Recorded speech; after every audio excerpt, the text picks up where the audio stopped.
Every year, the Indian steel wire industry produces roughly 5.5 to 6 million tons of material. For decades, manufacturers operated on a volume-driven model.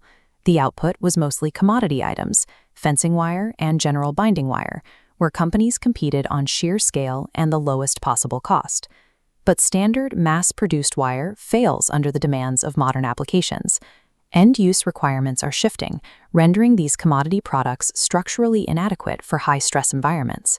Wire is no longer evaluated as a cheap intermediary input. It operates as a highly specific, performance-sensitive material where failure carries immense consequences. We see this shift driven directly by massive national investments in heavy infrastructure. Projects on this scale require materials engineered for sustained mechanical stability. Because of this, aggregate tonnage no longer guarantees market dominance. Competitiveness now relies entirely on microprocess capability and application-specific engineering. Take low-relaxation pre-stressed concrete strands, or LRPC. These specialized wires require engineering tolerances that leave zero margin for error compared to traditional construction materials. You find these strands embedded in dynamic, high-stress environments like railway sleepers and elevated passenger corridors, subject to intense cyclic loading. Infrastructure owners and EPC contractors recognize these stakes. Their procurement behavior focuses tightly on long-term lifecycle durability rather than the cheapest upfront cost. To survive this market reality, industrial manufacturers are pivoting. They are leaving behind low-margin commodity output to build a mission-critical, high-margin structural model. This diagram illustrates the structural model of the modern steel wire value chain, starting here at the first node, upstream metallurgy.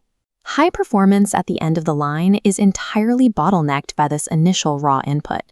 The chemical quality of the primary wire rod strictly dictates everything that follows, from drawing behavior to final fatigue resistance. When we look closer, minor chemical inclusions, trace amounts of sulfur or phosphorus, act as embedded structural flaws. During the downstream drawing process, these microscopic anomalies stretch into microfractures, causing unexpected breakages. Manufacturers like ESL Steel Limited prioritize a clean steel strategy to eliminate these irregularities directly at the foundational raw material phase. Achieving this absolute chemical alignment allows downstream manufacturers to standardize their drawing sequences and significantly slash rejection rates. Raw material procurement has evolved. Companies no longer rely on simple price negotiation. They build deeply integrated technical partnerships.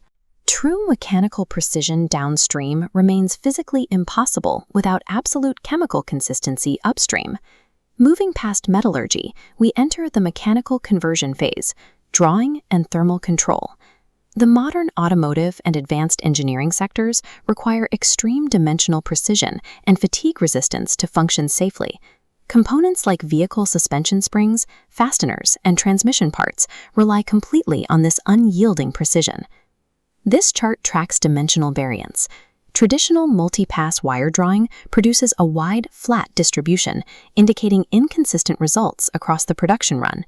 Specialty manufacturers, including Tata Steel, Miki Wireworks, and Nirmal Wires, are aggressively deploying technological interventions.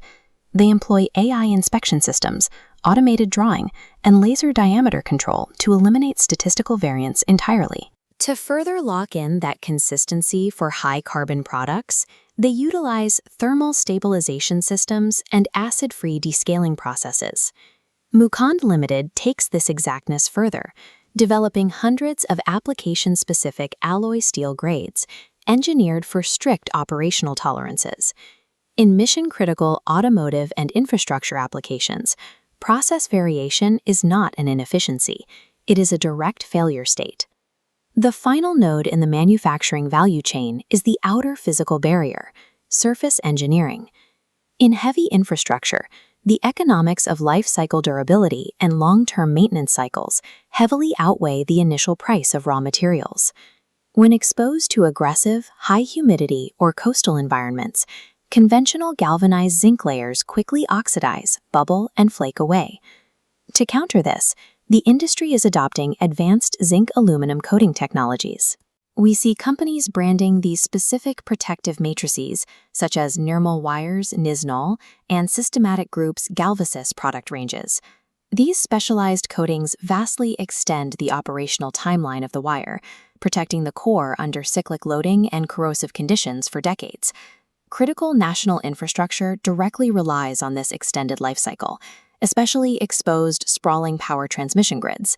Advanced surface engineering takes a basic structural component and optimizes it into a highly durable, long-term asset. Here is the complete engineered value chain: clean chemical input, highly automated drawing, and advanced surface coating. The distinction between standard mass commodity wire and these specialized products has solidified into a permanent structural divide across the industry. The general-purpose commodity market remains stagnant, relying on broad material adequacy, while the performance-driven market accelerates sharply upward. This high-performance market demands flawless repeatability. Customers evaluate the product based on rigorous processing consistency rather than baseline tensile strength. As Miki Wireworks notes, these specialized products are deployed into structurally critical environments where they simply cannot fail. Because of this reality, massive installed capacity and sheer production volume no longer serve as an ultimate competitive moat.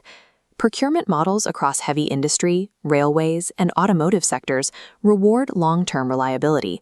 The success of the Indian steel wire industry is no longer measured purely in the gross tonnage of material shipped out the door. Future market dominance relies on pushing up the value chain through absolute metallurgical control and strict process discipline.